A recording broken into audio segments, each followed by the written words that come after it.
Where are you starting from as a leader? Do you know your why? On this episode, Simon Sinek tells us why the why is so critical. This is Coaching for Leaders, episode 223. Produced by Innovate Learning, maximizing human potential. Greetings to you from Orange County, California. This is Coaching for Leaders, and I'm your host, Dave Stachowiak. Leaders aren't born, they're made. And this weekly show will give you access to the best thinkers, resources, and actions to develop your leadership skills. And I'm really thrilled that you have joined me for today's show. I have a really special guest with me today.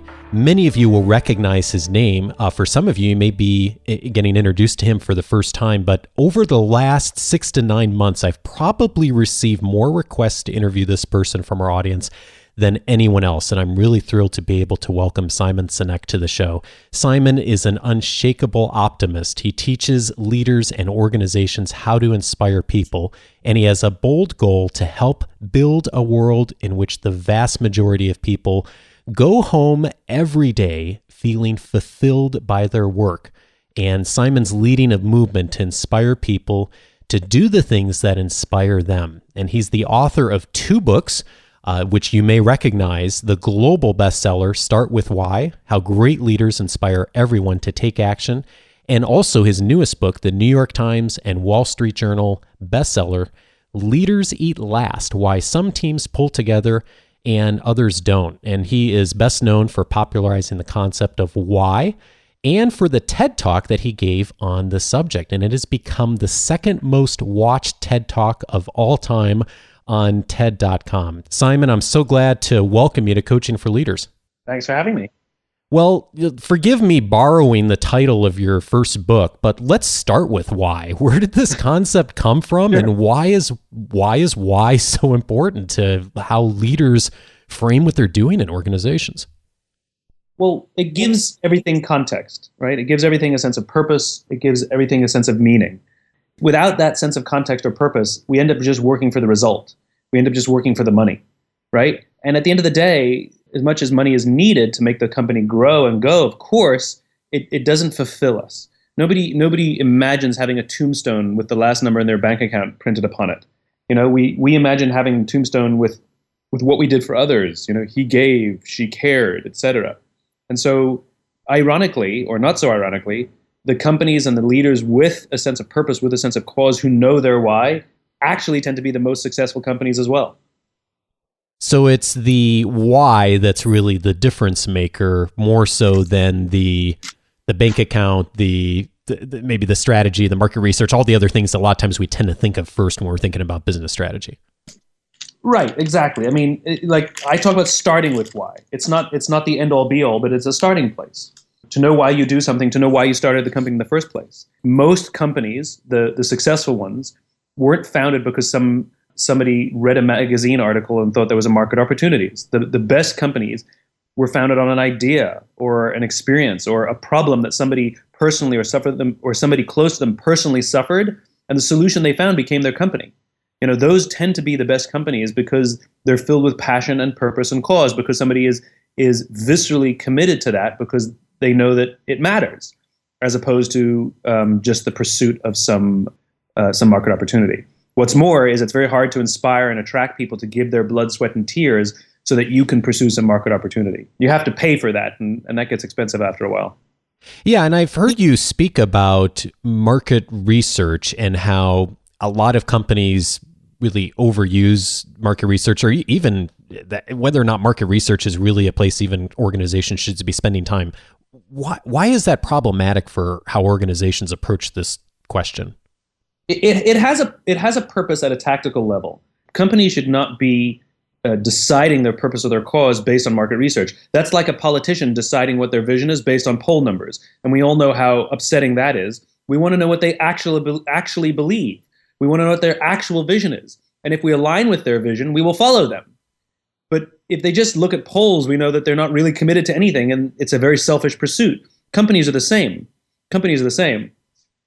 I always get a kick out of the fact that small companies with no resources who can't afford to do market research are the ones that come up with all the ideas. And big companies with all the resources and all the money don't come up with any of the ideas, and they do all the market research. That means there's something missing there. Yeah. And I can't believe that it's all because it's bad research. That can't be the case. It's because maybe they're misusing the research. You can use research absolutely, like I said, at a tactical level, but at a vision level, at a purpose level, at a cause level, it just has no application whatsoever. That's like asking your friends who they think you should be so that they'll be friends with you. That's madness. They'll tell you be yourself, Yeah, and I love the analogy for the politicians. That's fabulous. I'm curious too about, you use the word trust a lot in your work, and I've heard you speak about it and write about it. And you say trust is all about saying and doing what you actually believe. Mm-hmm. And yet, my sense is for many organizations, and I would even dare say a lot of leaders, that's really hard for a lot of us. Why is it that that's so hard for us? We have this false belief that we have to appear as perfect or in control or know all the answers. We fear that we have to appear that everybody will agree with us, right? Which is why, going back to the previous question, which is why companies do excessive amounts of market research before they say anything, which is why PR departments in companies spin something, or put the best light on it. And it's why we don't trust politicians who use polls to decide things. At the end of the day, it's hard because it requires risk. This is what vulnerability is. Vulnerability is being honest about what we know, what we don't know.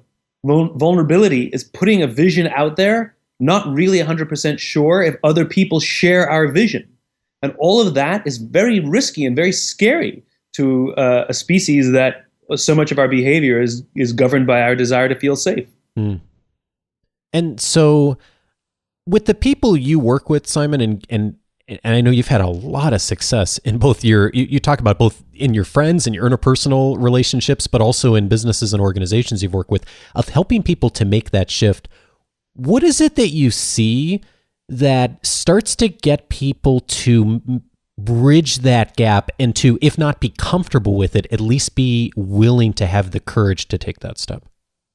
You know that old joke, how many psychiatrists does it take to change a light bulb? One, but the light bulb has to really want to change.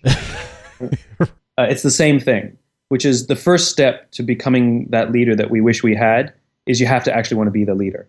In the United States Marine Corps, if you enlist for the Marine Corps, you will be giving 4 to 6 years of your life in your contract. And when you get to boot camp and it's horrible, you can't change your mind. You're in. That's it. You've committed. There's no getting out of the contract, right? Right. However, if you take the officer route, if you want a commission and you go the officer route, though you sign a contract, your only requirement is to give them 4 out of a 10-week program. If you only have to do 4 weeks. After 4 weeks of boot camp, if you decide you want out of the Marine Corps, they will let you out, no problems, and they'll let you out of their contract. And the reason they do that is because the Marines don't want anyone in a leadership position who doesn't want to be a leader. They know that to be a leader, you have to want to be a leader. And so really it's that choice first, that this is really important, I really want to do this, has to come before everything else. And that's the first step of courage, is the desire to actually want to do it.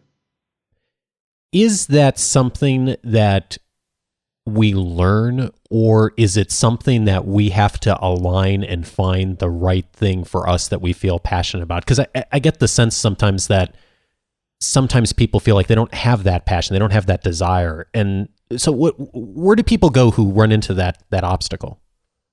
Well, I mean, you can absolutely go find your why. I mean, I learned mine, and then I helped my friends learn theirs, and then my amazing team took the process that I used and turned it into the Why Discovery course, which we have on our website, startwithwhy.com, to help anybody who wants to go on that journey. It's absolutely learnable. It shouldn't be something random. We've all had experiences where we're, quote unquote, in the flow, or whatever you want to call it, where everything we touch turns to gold. The problem is it's somewhat of a random experience. Once you learn your why, the opportunity to put yourself in that space where you naturally thrive more often dramatically increases. And the reason is because you have a filter, and you can more easily see the right things to do, the wrong things to do, where you will naturally thrive and where you will naturally struggle. And if you make those decisions to put yourself in a position of weakness, it's usually for a very, very good reason, and you're doing it knowingly, as opposed to finding yourself in it and then being upset about it. But more importantly is you're better able to make decisions that align with you. So I'll give you an example, which is me, right? So my story is much like anybody else's. I owned a small business, and people gave me great advice about what I should and shouldn't do, and I looked at them, and they had success with the advice that they were giving me, but it wouldn't always work for me, right? So it made me feel stupid and insecure and like I couldn't do this. But once I learned my why, to inspire people to do the things that inspire them, so together we can change our world, that's why I do what I do. When people would give me advice, I would run it through that filter, And if it aligned with my belief, with my cause, with my purpose, I would take the advice. And if it didn't, I would thank them and I would move on. And the result was I got better advice, not because the advice was better, it's because I knew which advice to follow. Or even partnerships or hiring decisions. I got much, much better at making partnership decisions or which vendors I should work with, because I first ran them through the filter of, do we share the same values and beliefs? Do you share my cause? And those who do, we work together with blood, sweat, and tears. And those who don't, they're working for my money, right? Yep. If they're a vendor. So really, it's about aligning purpose and creating strong human relationships. And learning your why just gives you a massive advantage in decision making and any kind of sort of assessment and discernment. I know how much this really does in some ways start with us, because we have to figure, like you said, that lens of figuring out what's the why and running everything through that. I love that analogy, by the way, of how you use that to make decisions and to accept feedback or set it aside. Tell me more about fulfillment, because I think one of the things that, and I've heard you speak critically of the self-help industry, as it's called, of it's very much a lot of times focused on, on me, how do I get better? And right. I know you've really made the distinction of fulfillment doesn't really come from how do you make yourself better. It's really of looking at things from the other's perspective. So where does this cross the line of like, how do I figure out my why, but then also how do I find potentially that fulfillment? So fulfillment comes from service to others. That's where it comes from, right? That's why as many toys as money as you may collect, you may feel like you're on the top of the world, but do you really feel fulfilled by it all? And the answer is no. Fulfillment comes from the strong relationships that we form, right? And it comes from service to others. Like the sacrifice of raising a child. You don't get to get the car that you want. You have to buy a minivan, and you don't get to take the kind of vacations you want, and you have to sacrifice sleep. And sometimes there are all kinds of other sacrifices, that we make to raise a child. So why is it worth having children? It seems like totally not worth it. Well, it's worth it when we see our investment pay off, when we see our 5-year-old share with our 4-year-old, when we see our kid perform in the school play or graduate school or get their first boyfriend or girlfriend or, get married or get a job or get a promotion. And all of a sudden, it's all worth it, Yeah. And so this is what leadership is. It's the same thing. It's the joy of leadership comes from seeing those around us thrive. The reason I'm critical of the self-help industry is because the reason it's a self-fulfilling industry is because it doesn't work. Because when all you pursue is things for yourself, it makes you want to do it more. It's a growing industry. That doesn't make sense, right? It should be a declining industry if it were working, because I found happiness and I don't need to buy any more products. But at the end of the day, the people who are most heavily engaged in the self-help industry buy multiple products. Why is that, right? It's because when we make it about ourselves, it never really works. When we make it about others, it really does feel amazing. The greatest joy a leader can have, and this is inside a company as well, is not just winning the big client. That's exciting. Or having a good year. That's really exciting. But that excitement wears off. Nobody walks around with a sense of fulfillment for the big client they won a year ago. That's short-term, that's happiness. That may be but that's not deep fulfillment, right? Deep fulfillment inside our companies comes from seeing our people solve a problem that was considered unsolvable. Fulfillment comes from seeing our people grow and accomplish more than even they thought they were capable of. Fulfillment comes from seeing the confidence of our people expand and our people volunteering to take on more and taking care of each other. And then that's when we sit back and say, I've built a really good company. And here's the amazing thing. It's also really doing well financially because the people who work here are so committed to the company, so committed to my vision, because they know that I'm committed to them as human beings. That's fulfillment. And I think it's really interesting that you mentioned parenting as part of that. I heard you talk about that in a talk. It might have even been one of the TED Talks. And I've been thinking about that a lot. We have small children at home too, Simon. And I was interested in hearing you share about there are organizations that have made the decision to treat the commitment they make to their employees much like parents commit to their children. And that if something goes wrong with a child or you have run into an obstacle, you figure it out as a parent. You have made that commitment.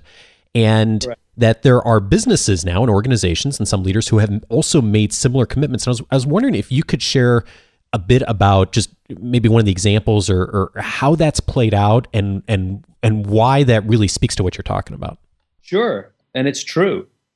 Bob Chapman, who's the CEO of a company called Barry Waymiller. It's a good company, Midwest-based, good old-fashioned American manufacturing. And in 2008, they were hit very, very hard by the recession. And they lost 30% of their business. So, of course, the board gets together and says, we need to have layoffs. The management gets together and says, we need to have layoffs. But Bob Chapman refused because Bob doesn't believe in head counts. Bob believes in heart counts. And Bob believes that you treat people, you devote to your people like you devote to your family. That every single person in his company is someone's daughter, someone's son and someone's daughter, and he has a responsibility to them, right, to take care of them. And so they made a decision not to have layoffs, but instead they had a furlough program where every employee had to take 4 weeks of unpaid vacation. They could take it whenever they wanted, and they didn't have to take it consecutively. But everybody had to do it, from secretary to CEO. But it was how Bob announced the program that was so powerful. He said, it's better we should all suffer a little than any of us should have to suffer a lot. And morale went up, right? Think about that. In hard times, morale went up. More importantly, when the people saw that the leadership was willing to sacrifice the numbers to take care of them, they started sacrificing to take care of each other. This was not part of the program. And what they started to see, that people who could afford it more would trade with people who could afford it less. So somebody would take 5 or 6 weeks so that somebody else only had to take 2 or 3 weeks. Oh, wow. That wasn't part of the program. That was organic, right? Whereas when you have a system of layoffs to balance the books, when you announce to your people, we are going to use your lives and your livelihood to balance the books this year, nobody sacrifices for each other. If anything, they hunker down or stab each other in the back. Leaders set the environment. And when leaders care for their people, like a parent cares for their child, if your kid has a bad report card, you don't put the kid up for adoption. You get the kid a tutor. If somebody has performance issues at the company, you don't fire them. You coach them. Empathy is king, right? What we usually do is we walk into someone's office and we say, your numbers are down, and this is the third time we've had this conversation, and you really need to get your numbers up next quarter, otherwise I don't know what's going to happen, right? That's how inspired, how hard do you think that person's going to work with that fear over their head? Versus walking into someone's office and saying, hey, your numbers are down for the third quarter in a row. This is the third time we've had this talk. Is everything okay? Are you all right? Right? And all of a sudden you'll find that there's usually a human problem underlying, maybe issues at home, or somebody's in a position where they don't know how to do the job, or they're having a medical problem. But they're not going to tell you that because we don't provide environments inside our companies that people feel safe to share any of that stuff. Because we too many companies produce cultures of fear and anxiety rather than empathy and care and trust and cooperation. And the joke is, this is why my work is, I'm astounded that I have a career. There should be no demand for me or my work. I talk about trust and cooperation. There should be no demand for this. It's astounding to me that leaders of companies actively make decisions that destroy trust and cooperation inside their companies. And they do it because they say things to me like, well, Simon, I had to do layoffs this year. I had no choice. Really? Really? You had no choice? None. No choices. What they mean is I couldn't consider another option. I didn't ask anyone for help. I never engaged the people who might suffer and say, guys, this is the situation I face. I don't know of any other option. What are your ideas? They don't read the books or listen to the talks of folks like me to give, that folks like I give, offering options. What they say is, I cannot think of anything other than layoffs, and so I chose layoffs. But when people say I had no choice, it blows my mind. They are making active choices to destroy trust and cooperation inside their companies. I think it's that was a good soapbox, wasn't it? I know it's fabulous. I really resonate with what you say too. Of like, why are people following the concept? Because in some ways it seems so obvious. I've had that thought oftentimes with the Coaching for Leaders show and the community. And in fact, Simon, when I first saw your book, and I was like, well, that seems kind of obvious. Yeah. That's one of the reasons I hadn't looked at it originally is like, okay, that's a simple concept. Everyone gets that. Right? Why doesn't everybody do it? Yeah. And here's the reason. Because I can't tell you when the payoff will happen, right? It's like, what if I told you the importance of exercise, right? And you go to the gym and you come home and you look in the mirror and you see nothing. And you go to the gym the next day and you come home and you look in the mirror and you will see nothing. In fact, you're in pain. So empirically you say, I don't see any benefit from this exercise, this hard work, and I'm in pain. I'm going to abandon it, right? There's an element of belief and faith that exercise is actually the right thing to do, even though you don't know exactly when it's going to work. Hey, Simon, when will exercise benefit me? I don't know. 5 weeks, 7 weeks? I don't know. But if you've been doing the same thing for 6 months and you see no results, you're probably doing something wrong. Leadership is the same. And the reason people don't choose to lead properly is because I cannot tell you when you will see the results. You can see the results immediately on the books at the end of the year if you use layoffs. Now, you're doing unbelievable amounts of other deleterious things to your company, but you get the short-term burst, the short-term rush, the short-term thrill that you did something right, even though over the long term you did something terribly wrong, right? And that's the point. Leadership is a process, and it requires commitment. And sometimes the stress does go up in the short term, but the long-term benefits are dramatic if you believe in something called leadership, if you believe in something called exercise, if you believe in something called nursing or fostering relationships, right? But what we've chosen is a system of instant gratification. Yeah. Because we can see the results. No other reason. That's it. I can see and count the results immediately, and I can ignore the fact that I'm doing long-term damage. It's like the thrill of eating cheeseburgers and eating chocolate cake, and then 20 years later, you're a diabetic. Oh, I wish I didn't eat so many cheeseburgers. Same thing. Well, it was the joy and thrill of that cheesecake and that chocolate cake is so good. We don't think of becoming a diabetic 10 or 20 years later. Yeah. And, this relates, I think, to what you just said. I was looking at your website, I was noticing some of the resources there, and there's a quote on one of the downloads you've got on one of your books from you that says, the only way to find out if it will work is simple. Do it. Correct. This actually, I reached out to a couple of folks who are in our Coaching for Leaders Mastermind community and who are fans of yours, Simon, and asked them, what are some of the things I should ask you? And both the people I heard back from are fans of your work. And Chris actually emailed me, and it actually relates to what we were just talking about. And he said he's listened to your book, Why Leaders Eat Last, and he finds that you provide a lot of examples of what you call the circle of safety. And he says your philosophy and ideas are really rational, but do you have the data to support that getting buy-in on the philosophy is actually good for business by reducing costs or increasing profits? And that kind of gets to what we were just talking about, but I'm wondering, how do you, because this is, of course, what we always hear from people in organizations when we're talking about some of these things that are harder to measure is, how does it affect the bottom line? How do you have that conversation with people about this concept? There's two answers. What's the ROI of your mother? Right? Gary Vaynerchuk talks about this, right? What's the ROI of your mother? How do you calculate the value of good parenting? How do you do that? What's the number you would put to that?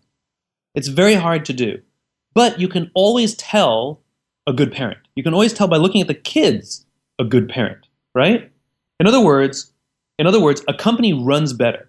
They make movies about bad leaders, people who bark orders, and when everything goes wrong, they come in and save the day. They don't make movies about good leaders like Marshall or Bradley, right? Because quite frankly, their organizations are pretty boring because you show up and everything just works and everybody just gets along. In other words, it just doesn't stand out. They just go. But over the course of time, their results are profoundly better than their competition. So there absolutely are calculable ways to demonstrate. There is an ROI calculation and there is data on this, but it's not necessarily on a quarter-to-quarter basis. It's absolutely on a more long-term gauge.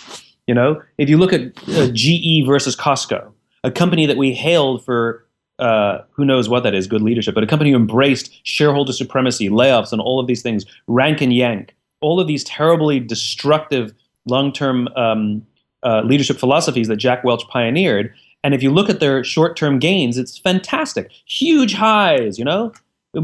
Wall Street regularly criticized companies like Costco, who believed in investing in their customers and their employees. In fact, there's a Deutsche Bank analyst who actually said, quote, when will Costco stop prioritizing their employees and their customers and start worrying about their shareholders because their stock was flat, right?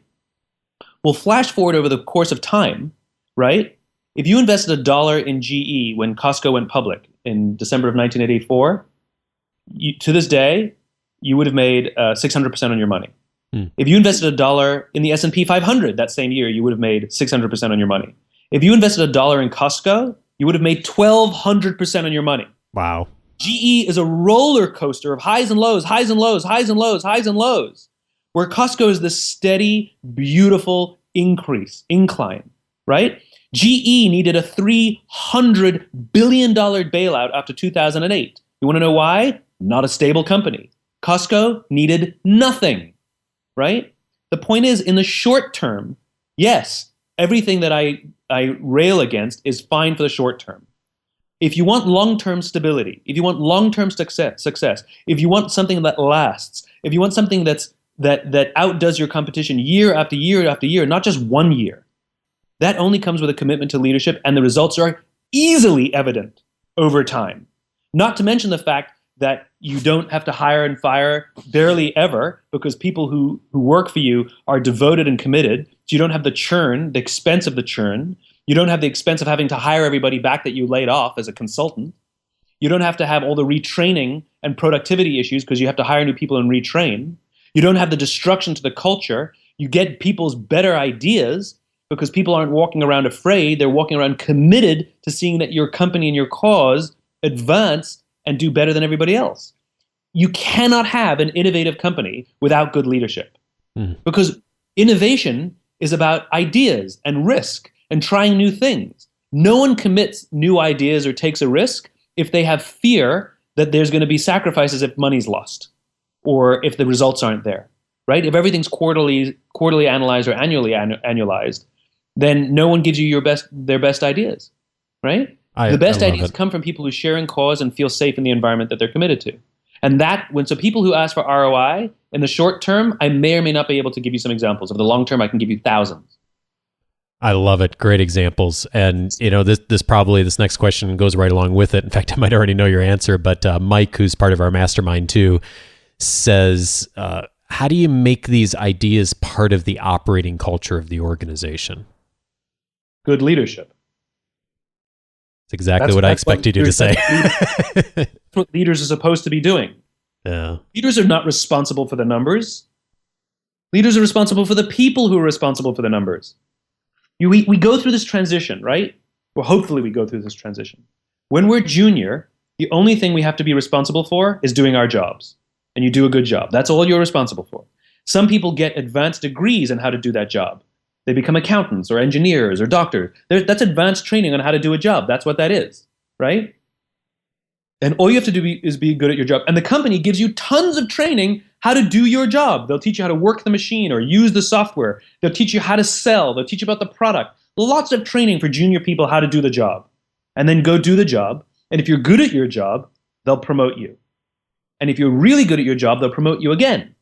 And eventually you'll get promoted to a position where you're responsible for the people who do the job you used to do.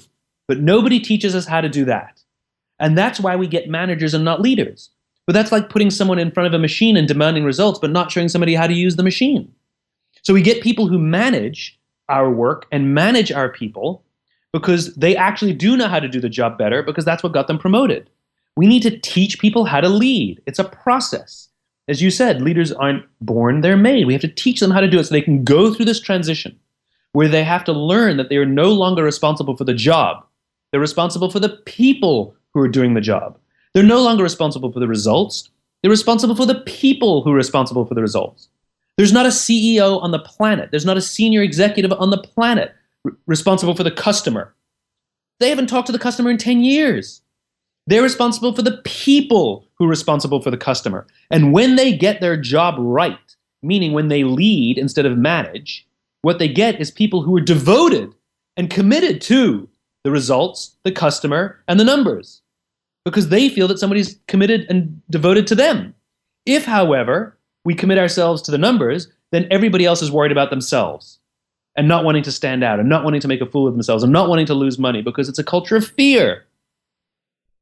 And I suspect in there we have also the answer to why people listen to this show, why so many people have followed you, Simon, and some of these concepts that, seem so simple, not necessarily easy, is because we don't do a great job in many organizations of doing that. And that's why I'm so grateful for the work you're doing, the passion, the enthusiasm you bring in your talks and this interview. So thanks for being a great inspiration of that and also giving people the confidence to do that. And I'd love you to take a moment to tell people about the Why Discovery course and the books, and just for those who really have been inspired by this conversation as I have and want to do more, what's the best way for them to do that? Sure. Well, as you said, I wrote a couple of books. One's called Start With Why, which is all about the existence of this thing called purpose, cause, or belief, why it's important, and giving a biological underpinning that proves the case for this sense of this thing called the why that we all need to have to be at our best, our natural best, and to attract people who believe what we believe. And then I wrote another book called Leaders Eat Last, which is all about why some teams come together and why some teams don't. Where trust comes from, where cooperation comes from. Again, a biological and anthropological underpinning. So it's not just aphorisms and flightiness and ooey gooey language. It's based in science, and it makes a very strong case for what a culture needs to be and how to lead so that trust and cooperation naturally thrive versus are naturally impeded, which bad leadership will do. We have a website with lots of resources, startwithwhy.com, same title as the book, as the first book. And for those who want to learn their why, we have a Why Discovery course, which I encourage people to do with somebody else. It's way more powerful to do it with somebody. You could do it by yourself, but we specifically built it so that somebody else can help you if you want that as well. I'm very proud of that course. It's really valuable. Yeah, it looks really cool online. I haven't taken the course yet myself, but I noticed the element of doing it with others and community that's involved in it. I think that's really cool. Leadership can be really lonely, and one of the things that is part of my why is helping leaders build community. And so, Simon, I just really appreciate you providing so many resources to people, the inspiration, the time. I mean, I know how much time goes into giving a great presentation and doing something like a TED Talk. So thanks for putting all that together and inspiring people and being a voice for reason and inspiration out there. I'm really grateful for it. It's an honor to serve the cause. Simon Sinek is the author of Start With Why and also Leaders Eat Last, both bestsellers. Check them out. Thanks so much, Simon. I appreciate it. Thanks very, very much.